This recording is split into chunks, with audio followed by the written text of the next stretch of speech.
In this video we're going to talk about aperture, its effect on exposure, and something called depth of field. As a recap, exposure. Exposure is letting light hit our image sensor, the CCD. Just to beat a dead horse, which picture is the most exposed? It's the one on the far right. It's too bright. What's that called? It's called overexposed. And you have an overexposure when more light than you want for the image hits the image. Which photo is underexposed? It's the one on the far left. It has too little light. Not enough light hit the image. So what controls exposure? There's a few different things we can do to affect the exposure of the image. We can change the amount of light by moving a subject into or out of the sun. We can add lights, remove lights, or we can turn off or on our flash. We can also change the aperture. The aperture is the hole that lets in an amount of light.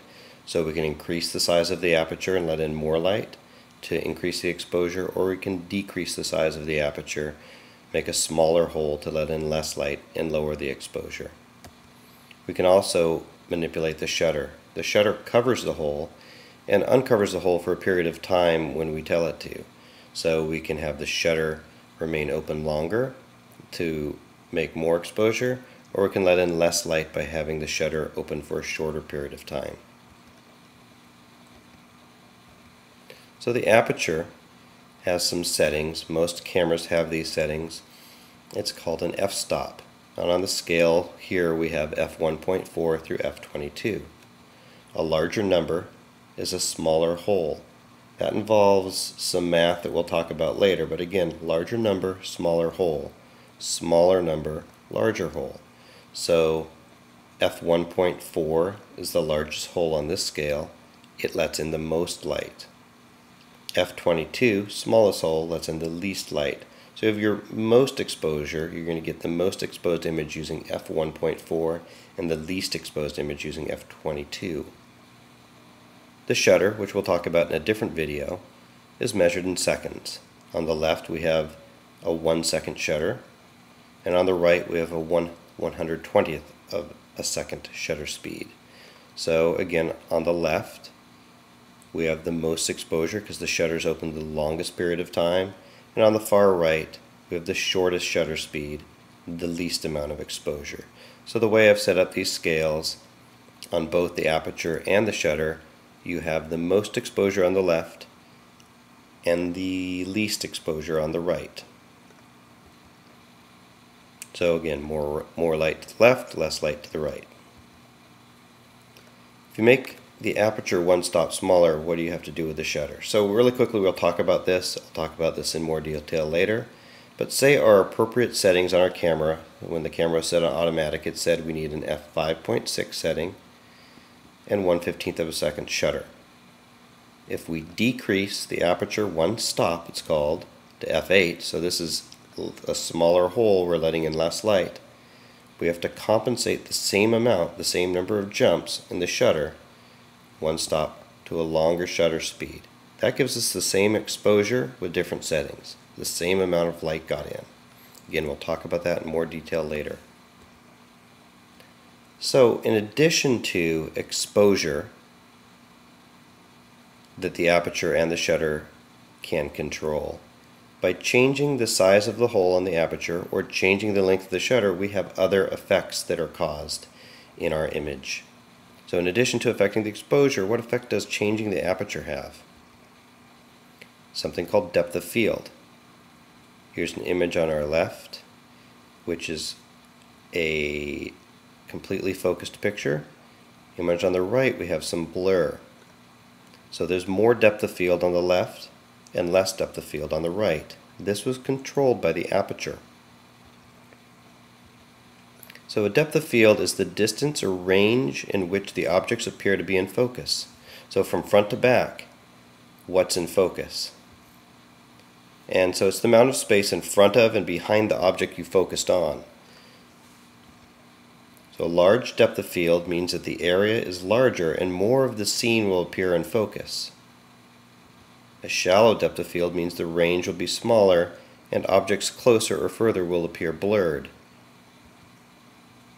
So on this chart you can see here's a large depth of field. Everything from here at the front of this guy's picture to the back is in focus. Small depth of field picture. Only the front stuff is in focus. Everything back here is going to be out of focus. Here's again with some settings. f2.8.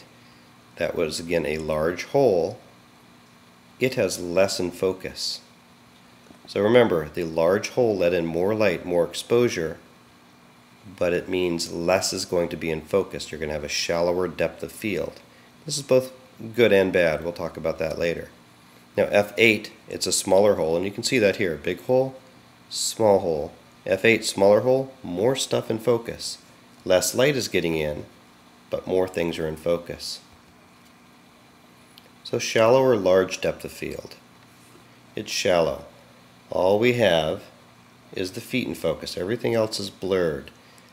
That is a larger aperture setting. So f1.4, something like that. The aperture is large, not small. This is a large depth of field. Everything from front to back is in focus.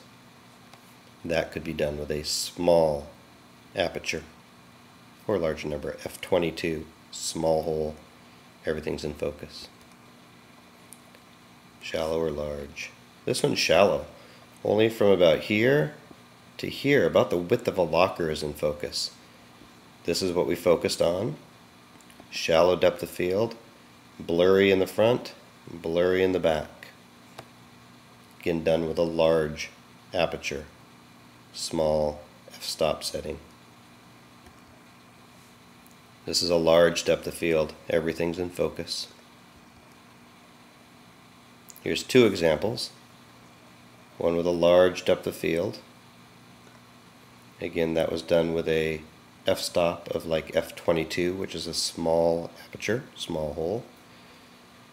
And then here we have blur. Only about right here is in focus. Shallow depth of field. Done with f1.4, a large hole. So how does the aperture affect depth of field? Here we can see a diagram with various f-stops.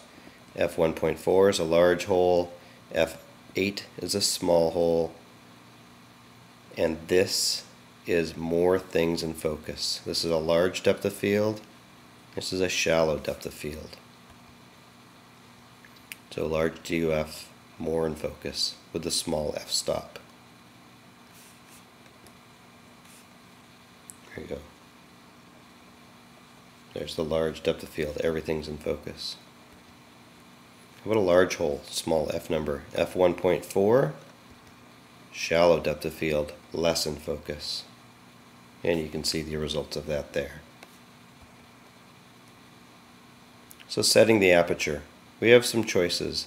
We can go with an automatic setting on the camera, or a program which lets us do some things like turn off the flash. But in automatic or program and various other modes like portrait and action, the camera sets the shutter and the aperture for us. We can go to full manual mode where we set the shutter and the aperture, but then we have to figure out what we need to set both to get the correct exposure. We have to figure that out ourselves. Then there's also shutter priority, which is usually the S or TV mode on a camera. And that's where we set the shutter and the camera sets the aperture. What's nice about this is we can make a choice of what we want the shutter to be and don't need to worry about exposure because the camera will set the other part to compensate and get the exposure right. And we've been talking about aperture in this video. That's A or AV on the camera settings. And that's where we set the aperture, so we can say, hey, I want a large depth of field, so I'm going to set a small aperture, or a f22, the larger number, and the camera sets the shutter for correct exposure. So again, we could pick a smaller f number, which is a larger hole, and get shallow depths of fields, or we can set a larger number, f8, which is a smaller hole, and get more depth of field. And I said earlier, this is not positive or minus, it's not good or bad for depth of field. Sometimes maybe we're taking a picture of this flower and we want it to be the main subject using simplicity. We want everything else to be blurry. We don't want that to distract from the scene. But if we're doing a landscape, we might want everything in focus.